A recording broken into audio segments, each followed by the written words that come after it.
सनम Islamia college university के मुलाजिम अब्दुर्रशीद की बेटी है। कम आमदनी और वसाइल की कमी के बाइस अब्दुर्रशीद सनम का इलाज कराने से कासिर है। सनम की इलाज के अखराजात अब्दुर्रशीद की तनख्वाह से 10 गुना ज्यादा है। तकरीबन इसको 12 साल की होगी, ये पैदाइशी बीमार है और थैलेसीमिया की, तो 40,000 रुपये मंथली खर्च है, तो मेरे पहुंच से बाहर है।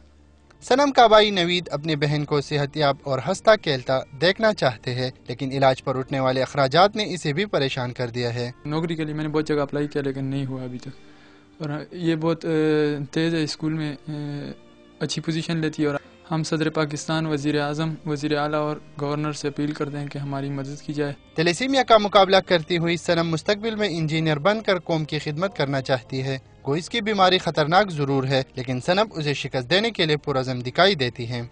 मैं आगे पढ़ना चाहती हूँ और बड़ी होकर इंजीनियर बनना चाहती हूँ, लेकिन मेरे अबू की तनख्वाह बहुत कम है, 14,000 है, और मेरे जो मंथली अखराजात हैं वो 40,000 है, और मैं वज़ीर आज़म से अपील करती हूँ कि मेरी मदद की जाए। सनम जैसे हज़ारों बच्चे हुकूमत और माशरे की साहिब हैसियत तबके की इमदाद के मुंतज़िर है। कैमरामैन फरहान बशीर के साथ शाह खालिद खान, डॉन न्यूज़, पेशावर।